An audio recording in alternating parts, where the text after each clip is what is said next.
Anak-anak, hari ini kita akan belajar tema 2, subtema 2, pembelajaran 1. Di sini ada 3 muatan pembelajaran yang akan kita pelajari. Yang pertama adalah bahasa Indonesia tentang kalimat efektif dan tidak efektif.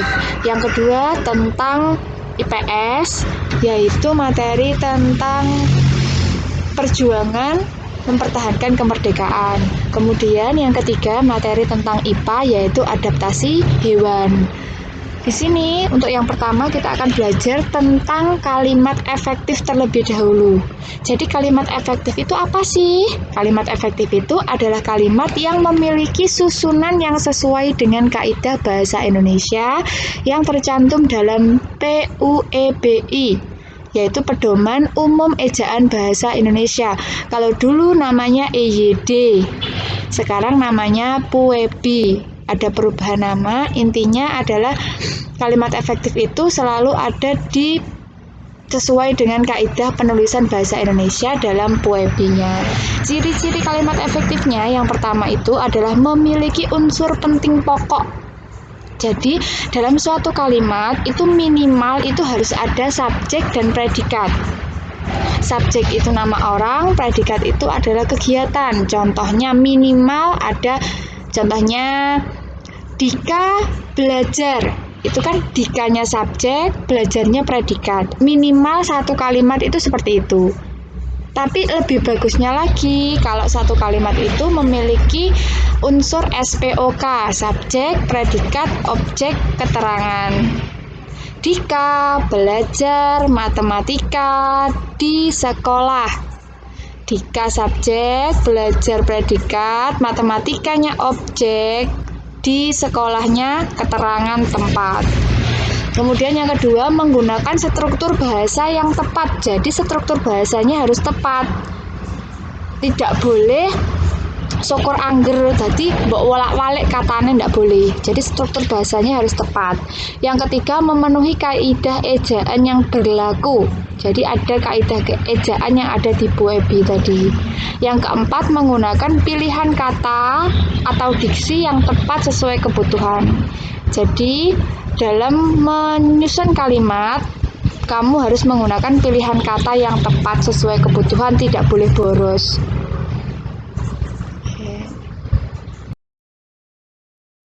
Untuk kalimat efektif yang pertama, cirinya tadi kan memiliki unsur penting atau unsur pokok minimal subjek dan predikat.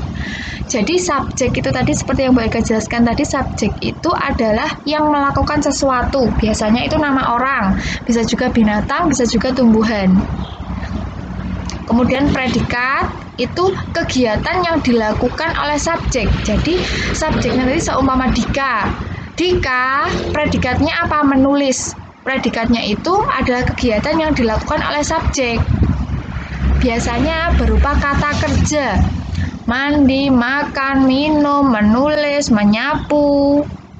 Itu kata kerja, termasuk predikat. Kemudian objek. Objek itu adalah sesuatu yang dikenai perbuatan.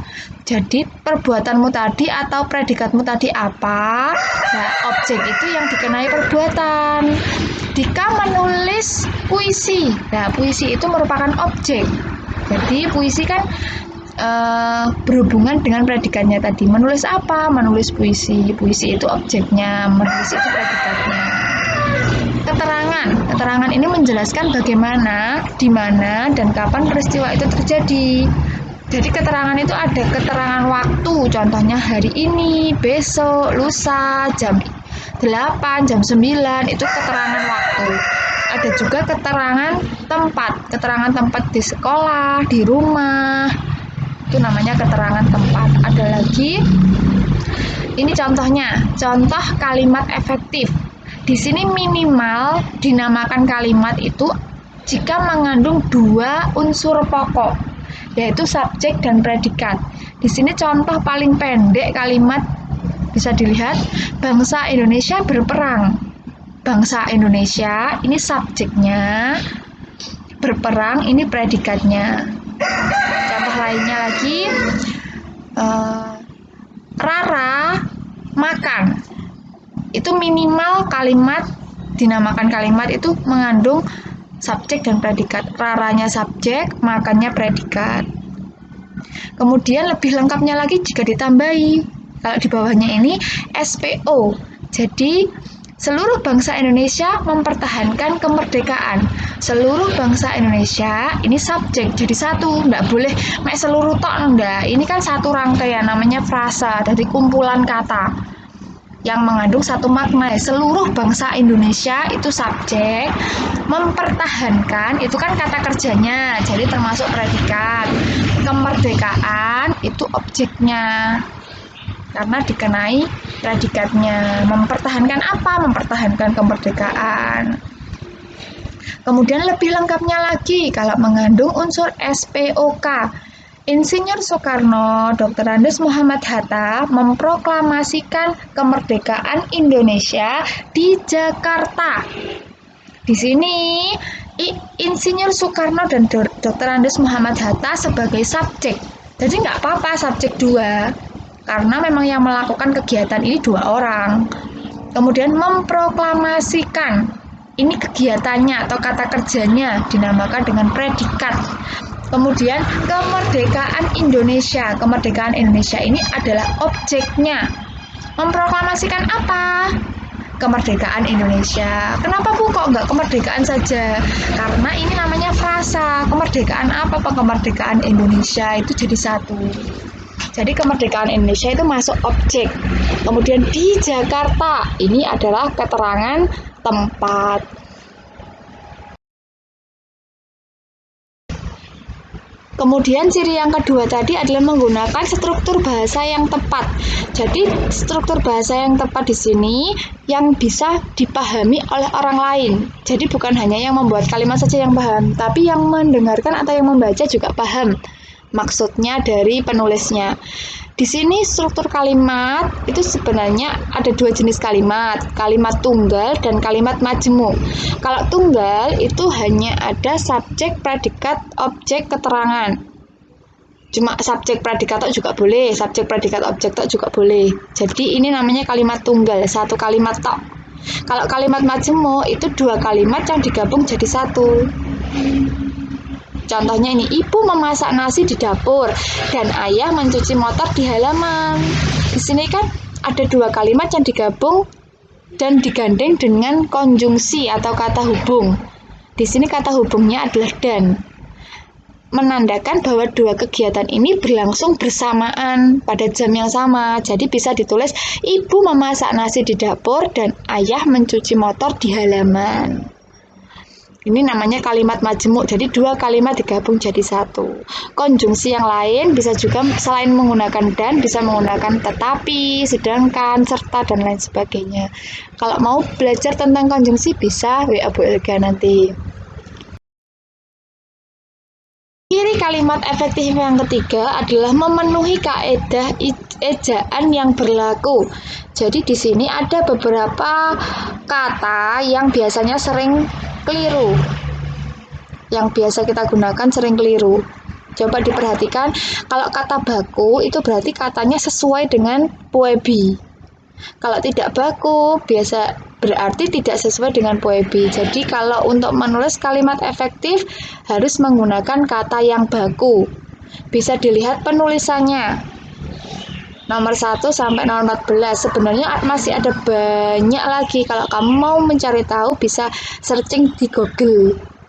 Jadi bisa diketikkan kata baku dan kata tidak baku. Nanti bisa muncul beberapa pilihan. Di sini Bu Elga cuma mencantumkan beberapa contoh. Bisa kalian lihat. Aktif yang betul itu pakai F. Aktivitas tengahnya itu pakai V. Bisa dilihat sendiri kata baku dan tidak baku. Bisa ditulis di bukunya masing-masing untuk sebagai pengingat saat belajar nanti. Kemudian untuk penulisan kaidah yang kedua, biasanya yang sering keliru kalian adalah penulisan kata depan dan awalan. Jadi kalau penulisan kata depan dikedari itu dipisah dengan kata selanjutnya. Contoh di rumah, dipisah di rumah, di sekolah, ke sawah, ke pasar, itu dipisah. Kalau awalan itu digandeng. Contohnya nih, dimakan. Itu kan dari kata dasar makan, kemudian mendapat awalan di. Jadi dimakan itu gandeng, nggak boleh dipisah. Ditulis, diminum, dan lain sebagainya. Itu perbedaan kata depan dan awalan. Bisa dibaca terlebih dahulu. Selanjutnya ini menuliskan kalimat efektif menggunakan pilihan kata atau diksi yang tepat sesuai kebutuhan. Jadi tidak boleh boros. Contohnya ini yang paling sering keliru dan paling sering keluar di ulangan. Di sini ada contohnya, para siswa-siswi diharapkan untuk segera masuk kelas. Ini adalah kalimat yang salah atau kalimat yang tidak efektif karena terdapat pemborosan kata pada kata para siswa-siswi. Para itu berarti jamak, jadi berarti banyak. Siswa-siswi juga berarti banyak. Nggak boleh ditempuk nih, nggak boleh dijadikan satu. Jadi kalau kamu mau menulis kalimat yang efektif, pilih salah satu, mau menggunakan para atau mau menggunakan siswa-siswi. Pembetulannya, para siswa diharap untuk segera masuk kelas. Para siswa, jadi nggak usah dipakai siswi. Jadi para siswa boleh, atau paranya dihilangkan diganti siswa-siswi diharapkan untuk segera masuk kelas. Itu betul. Jadi boleh dipilih salah satu.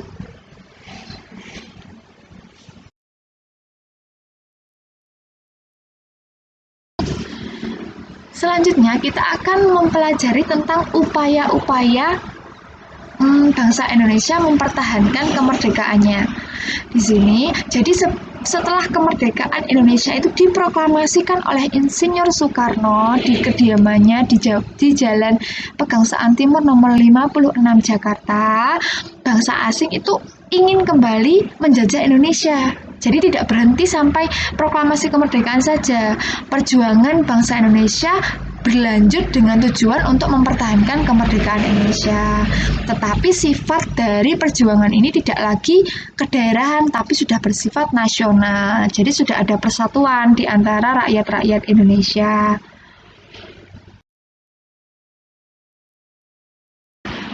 Beberapa contoh pertempuran yang dilakukan sebagai upaya mempertahankan kemerdekaan Indonesia. Yang pertama ada pertempuran Medan Area di kota Medan, Sumatera Utara. Jadi pertempuran ini penyebabnya adalah Sekutu dan Belanda ingin mengambil alih kekuasaan di Medan. Jadi penduduk tidak terima dan melakukan perlawanan. Kemudian pertempuran Ambarawa di kota Semarang, Jawa Tengah. Di sini, karena pada tanggal 20 Oktober 1945 itu, tentara Sekutu mendarat di Semarang dengan membonceng Nica. Nica itu adalah organisasi semi-militer dari Belanda. Hal ini menimbulkan kemarahan dari pihak Indonesia. Yang terkenal, tokoh pertempuran ini adalah Kolonel Jenderal Sudirman. Beliau menerapkan taktik serangan mendadak di semua sektor dan pengepungan rangkap dari kedua sisi sehingga musuh terkurung. Pada tanggal 15 Desember 1945, pertempuran ini berakhir. Kemudian untuk mengenang pertempuran ini, didirikanlah monumen yang dinamakan dengan Monumen Palagan Ambarawa di kota Semarang, Jawa Tengah. Selanjutnya adalah pertempuran Bandung Lautan Api di kota Bandung, Jawa Barat. Jadi penyebabnya adalah pasukan Inggris yang tiba di Bandung sambil membawa serta Nica atau organisasi semi-militer Belanda yang mengakibatkan pertempuran ini terjadi. Beberapa kali Tentara Keamanan Rakyat atau TKR rakyat Indonesia melancarkan serangannya ke markas Sekutu. Sekutu menyampaikan ultimatum atau ancaman kepada Gubernur Jawa Barat agar kota Bandung segera dikosongkan. Kemudian ultimatum tersebut mendorong Tentara Republik Indonesia melakukan operasi Bumi Hangus Peristiwa ini kemudian lebih dikenal dengan peristiwa Bandung Lautan Api karena pada tanggal 23 Maret 1946, para pejuang Indonesia membumi hanguskan Bandung bagian selatan untuk mencegah tentara sekutu dan Ica menggunakan semua fasilitas sebagai markas mereka. Selanjutnya di sini ada muatan pembelajaran IPA, yaitu cara hewan menyesuaikan diri terhadap lingkungan. Kalau kemarin kita sudah belajar tentang penyesuaian diri tumbuhan terhadap lingkungan, sekarang kita belajar cara penyesuaian hewan terhadap lingkungan. Tujuan dari penyesuaian diri hewan terhadap lingkungan ini adalah yang pertama untuk memenuhi kebutuhan hidup, misalnya air dan makanan. Kemudian yang kedua, mengatasi kondisi lingkungan yang ekstrim, misalnya lingkungan yang sangat panas, dingin, atau kering. Yang ketiga adalah untuk melindungi diri dari pemangsa. Untuk yang pertama kita pelajari terlebih dahulu tujuan adaptasi atau penyesuaian diri terhadap lingkungan dari hewan untuk memenuhi kebutuhan hidupnya, misalnya makanan. Di sini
yang pertama adalah penyesuaian struktur gigi hewan terhadap jenis makanannya.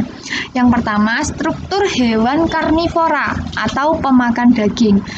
Giginya tersusun dari gigi taring yang sangat tajam. Jadi mereka cuma punya gigi taring saja. Contohnya buaya, harimau, kucing, ikan hiu, dan lain sebagainya.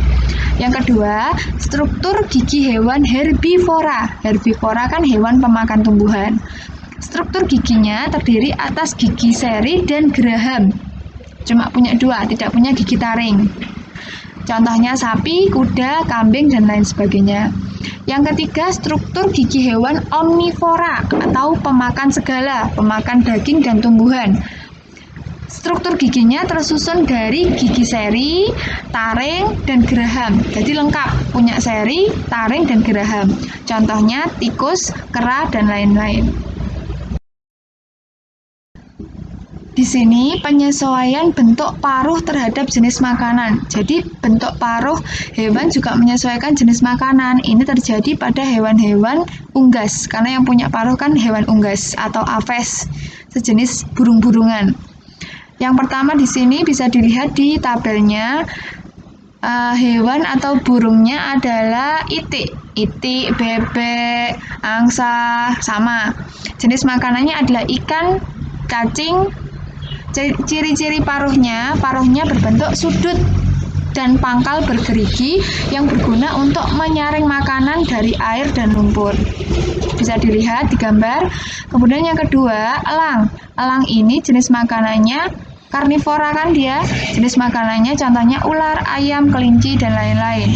Ciri-ciri paruhnya tajam, kuat, runcing, dan agak membengkok di bagian depannya yang berfungsi untuk mengoyak makanan yang berupa daging. Yang ketiga, burung pipit. Burung pipit ini burung pemakan biji-bijian.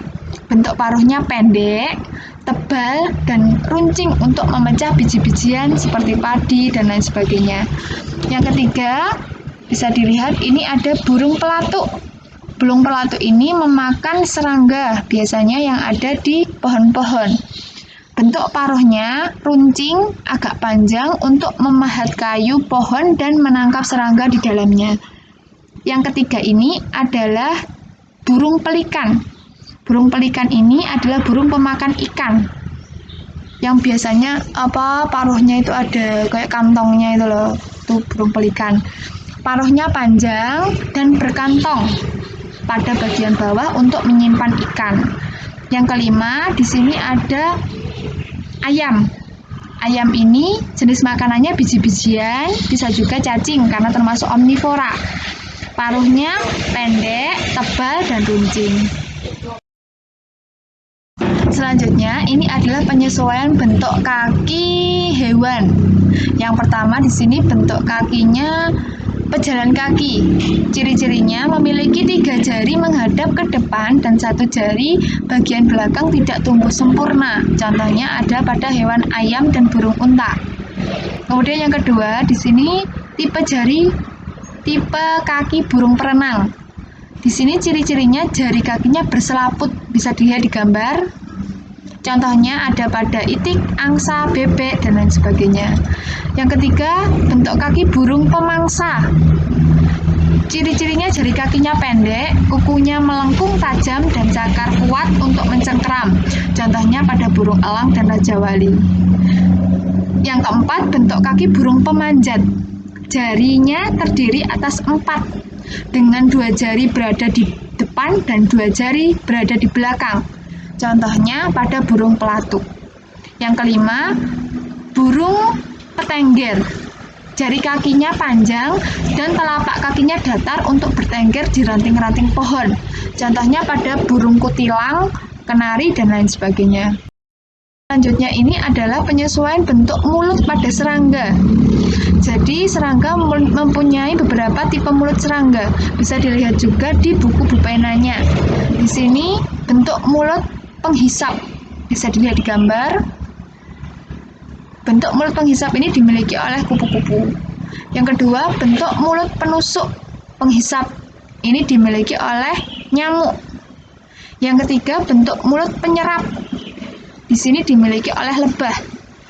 Yang ketiga, bentuk mulut penjilat dimiliki oleh hewan lalat. Demikian pembelajaran kita hari ini. Terima kasih. Mohon maaf videonya Bu Elke buat seadanya karena memang waktunya sangat mepet. Daripada tidak ada penjelasan. Terima kasih. Wassalamualaikum warahmatullahi wabarakatuh.